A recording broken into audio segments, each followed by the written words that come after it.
Aquarius, tignan natin kung ano yung mensahe para sa'yo ngayong March 2026. Keep in mind na ito ay general reading lamang kaya hindi po lahat makaka-relate. Pakilawakan ng isipan at kung hindi ka pa nakasubscribe dito sa ating channel, please subscribe and hit the bell button para lagi kang updated every time na meron tayong uploads. Kung nais mo namang mag-avail ng ating private readings, ng ating rituals, ng ating tiaras, lucky charms, mag-direct mensahe ka lang sa ating Facebook page at sa WhatsApp. Ayan, makikita mo yung link at saka yung number dyan sa description box. Click mo lang po yung link para ma-direct ka sa Facebook. Tignan natin. We have karma. Ayan. So, pwedeng ito ay generational karma. Ayan. So, pwedeng mapapansin mo yung, sabihin natin, yung nangyari sa tita, tito mo, pwedeng nangyayari sa kapatid mo, sa pinsan mo. May ganyan, may nakikita ka ba na parang pattern? Pwede rin, baka may magpapa-DNA dito. So, tignan natin. Ayan, tignan natin, Aquarius, kung ano pa yung mensahe para sa'yo. Could be, meron din dito gatherings ng mga reunion. Ayan. I'm open to receive any messages, please. Spirit guide, pagdating po kay Aquarius ngayong March 2026. So, tignan natin pagdating sa iyong emotional health. We have Page of Pentacles.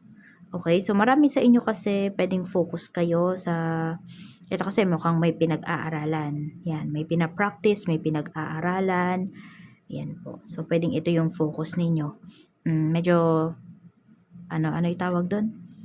Pressured. Yan, pressured po yung iba sa inyo. Meron dito na na-overwhelm kayo sa mga nalalaman po ninyo. Ayan. And for some of you, this is about family. So, family issues, merong ganyan. Pwedeng meron kayong malaman or may ma-reveal po sa inyo about your family issues. Tingnan natin, pagdating naman sa physical health, we have 7 of Wands. Okay, pwedeng may matinik dito. So, mag-ingat po kayo ha, pag kakain kayo ng fish. Tapos, pwedeng may makas. So, ingat din po sa paglalakad. Kung meron man dito naglalaro ng basketball or yung mga physical na mga laro, mag-iingat kayo. Kasi pwede kayong madulas, ma-sprain. Yan po yung pinapakita rito. So, meron din more on your joints, bones, yun yung magiging problem. Pwede rin ngipin. So, let's see, pagdating naman sa mental health mo, we have 9 of Swords. So, pwedeng kung ano man yung malalaman mo dito about your family, ito, may stress ka.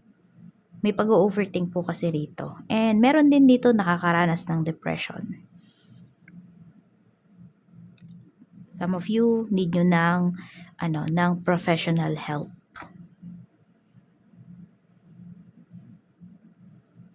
Family energy, we have the World. Ito kung may hinahanap kayo na family members na matagal nang walang communication. So, this could be the time na, baka hinahanap nyo sila sa social media. So, mahanap po na mayroong pag-uusap dito may makikipag-communicate sa'yo. We have 9 of Pentacles. Meron ding usapang kaperahan na pinapakita pagdating sa family. So, pwedeng ito ay mana, properties. We have Knight of Wands. Yan. Medyo mag-iingat lang kayo rito, no? Pwede kasi na may sakim dito, Aquarius, na family members. Or may family member dito na, alam mo yung, minamanipulate niya lahat para sa kanya mapunta. So, pwedeng isa yon sa nagbibigay ng stress sa'yo ngayon. Sa friends naman, friends energy, we have the High Priestess. We have 5 of Pentacles.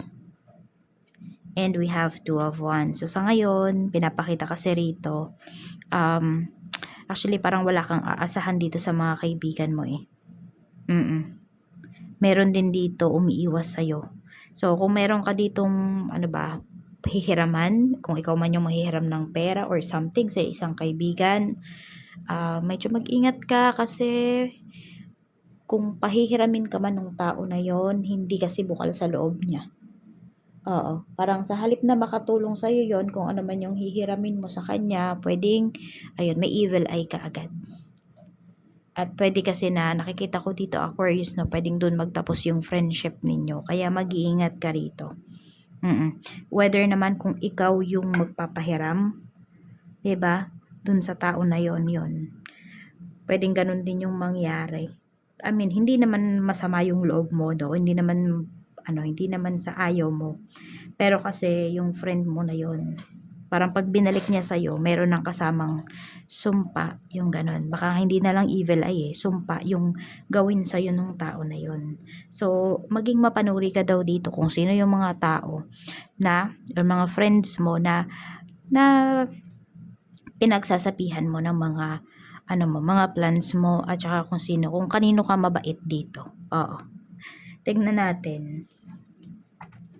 So, maraming nakapaligid sa'yo ngayon, or mga friends mo na tinuturing na, hindi ka naman tinuturing na kaibigan. Sa trabaho naman po, ano yung mga may current job, we have Ace of Cups, Six of Wands, may offer sa'yo rito sa trabaho na to, itong current job mo. May blessings na paparating sa'yo dito. We have Seven of Swords. Kaya tahimik ka lang dyan, focus ka lang sa trabaho mo, makukuha mo to. Basta yun lang, matuto kang makisama, or makisama ka pa rin sa mga co-workers mo. Huwag kang mag-alala kasi pinapakita kasi dito na may reward after dito sa lahat ng nangyayari sa'yo, Aquarius, pagdating sa job mo. Pagdating sa current work mo, kung paano ka i-treat ng mga kasamahan mo sa work. Naku, hahanga na lang sila sa'yo rito. Magugulat na lang sila. From this position ay makakaangat ka. Sa mga maghahanap naman ng trabaho or naghahanap ng trabaho ngayong March, tignan natin. We have Three of Cups. May celebration na pinapakita rito. Ayan. Meron ako nakikita na babalik. Kung merong tao man dito, no, na may in-offer siya sa'yo before na trabaho, ayan, or pagkakakitaan, so grab mo yun kasi makakatulong talaga siya sa'yo. Yung tao na yun, or yung i-offer niya sa'yo. So, may celebration po na pinapakita rito. Marami sa inyo, Aquarius, makakahanap, maha-hired talaga kayo ngayong, ngayong month. Sa mga nagbabalak namang mag-resign, we have the Full energy. Meron tayo ditong Seven of Cups. Ayan. Tapos, meron tayong Two of Pentacles. Nagdadalawang isip pa kayo rito eh. May takot kayo na nararamdaman. Sige, kuha pa tayo ng isa pa. Ayun yung naiwan na to. The Sun. Okay lang naman daw po na mag-resign ka. Tsaka ang dami daw kasing opportunities para sa'yo. So, sabihin natin, baka yun yung iniisip mo eh. Baka hindi ka makahanap ng trabaho. Pag nag-resign ako, baka hindi ka agad ako makapag-work. So, sinasabi naman kasi dito, yung iba po sa inyo, yan, kung nga March kayo ngayon magre-resign, no? Pwedeng after 2 weeks, 2 months, yung iba sa inyo, meron na kayong trabaho. Marami po sa inyo. Kasi madami daw opportunities for you. Kaya huwag kang matakot, lalo na kung hindi mo naman na nakikita yung sarili mo na mag-grow ka dyan sa current job mo. Tignan natin, pagdating naman sa lagay ng kaperahan, kamusta? Seven of Pentacles, so more on marami po sa inyo, focus kayo rito sa pag-iipon. Or kung paano ba mas mapapaganda pa yung inyong kaperahan, paano ba siya mas mapapalago. So, needs versus wants talaga. So, mas alam nyo ngayon kung ano ba yung dapat nyong i-prioritize. So, hindi kayo masyadong magastos ngayong month na ito. Ayan, no? We have Eight of Pentacles. Kasi marami sa inyo, ang target nyo, you want your money to work for you. Oo. Ganyan. Yung tipong kahit natutulog ka, kumikita yung pera mo. Marami sa inyo, ganyan na po yung mga iniisip ninyo. no? Sa ngayon, pwedeng masasabi mo, ay parang imposible. Pero walang imposible, lalo na kung ginagawa mo yung sabi natin yung best mo, 'di ba? Nagta-try ka ng mga new things, nag-aaral ka para dito sa mga ito yung we have Page of Pentacles. Pinag-aaralan mo yung mga yung mga gusto mong mangyari sa life mo. So walang imposible diyan. Mararating at mararating mo 'yan, Aquarius. Ma-achieve mo 'yan. Tingnan natin. Okay, we have Page of Cups. Ito'y dapat mong iwasan. So, pwede kasing may mga lalapit nga talaga sa'yo rito, manghihiram ng pera. So, syempre, hindi naman pwede na oo ka ng oo. Kasi nga, yung, di ba, masasacrifice mo naman yung, yung pamumuhay mo, yung kabuhayan mo. So, wag laging oo ng oo. Okay? So, yun yung iwasan mo. Iwasan mo na tango ka lang ng tango. Tingnan natin, pagdating naman sa relationship, unahin natin yung mga single. So, this March ba, meron kang makikilala or meron ka bang makakarelasyon? 9 of Wands. Okay, marami sa inyo mahigpit. I don't know, mahigpit ba yung parents ninyo? Ayan, anak nyo, baka meron dito, byudo or byuda kayo. So, we have 9 of Wands eh. Tingnan natin. Or kayo mismo, mataas yung standards po ninyo. Ayun, meron oh. We have 2 of Cups. Mukhang babakuran ka kaagad nung tao na to. We have Page of Wands. Looks like matagal ka ng kilala nung tao na to. Or oo, ganyan, meron dito.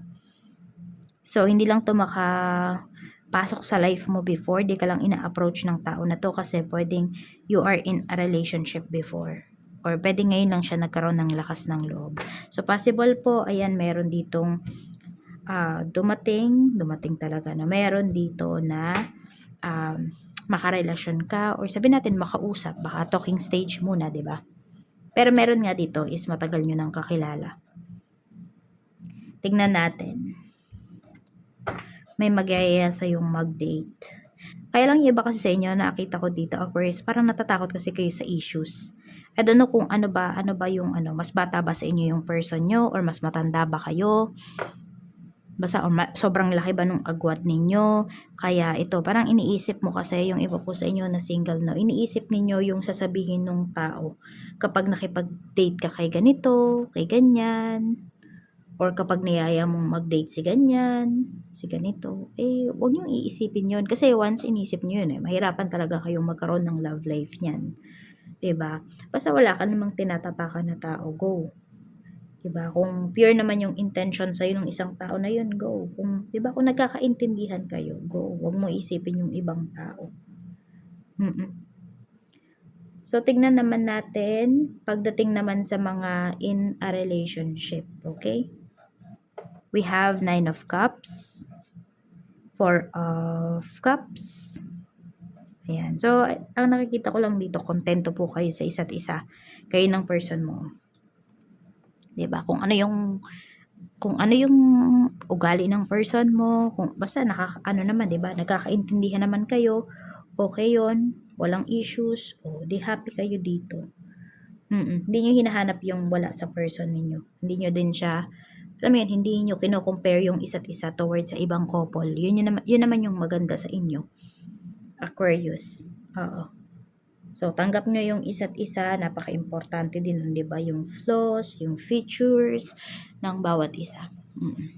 So, happiness ang pinapakita rito pagdating sa inyo pong relationship kasi nakakaintindihan kayo rito.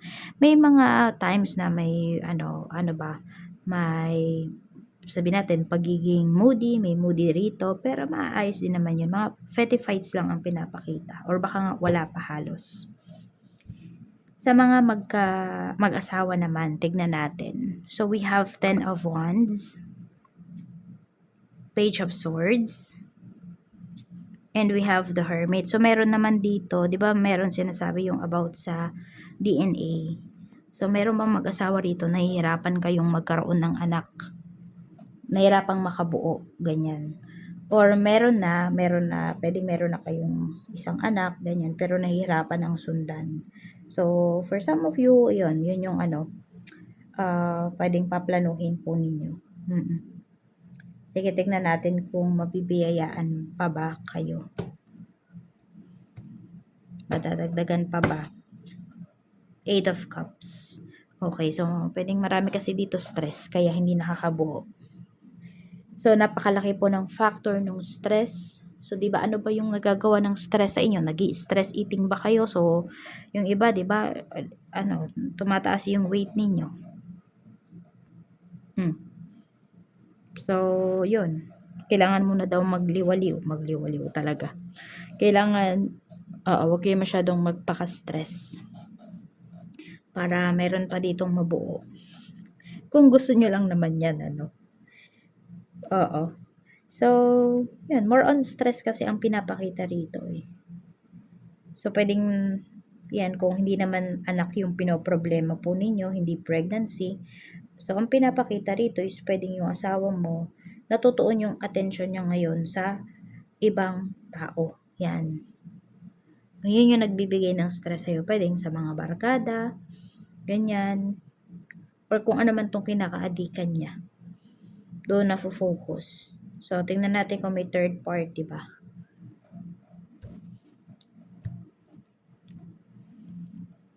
Knight of Cups. Ayan. Mukhang na ano yung tawag doon? Nalilink yung person mo sa iba.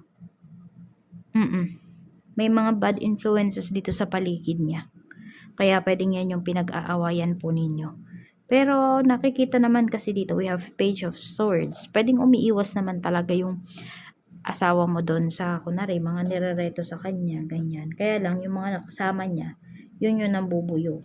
'Di ba? Yun yung tinutukso-tukso siya. Kaya yun nga na, basta mga bad influences yung nasa paligid niya. Kaya, naku, ipaano nyo na yan, ipaalis nyo na yan, no? Para mawala na siya ng amor doon sa kanyang mga kaibigan. Kasi tignan mo, 'di ba? Okay yung relationship ninyo, pero may mga tao dito na gustong sumira. Kaya as much as possible, ayan, dapat hindi na magkita-kita yung mga yan. Kasi wala silang magandang dulot sa marriage ninyo. Kayo yung maapektuhan. Buo nga silang magkakaibigan, kayo naman yung pwedeng masira. So, ayan lang. Maraming salamat po, Aquarius. Mag-iingat ka and more blessings to come. Bye!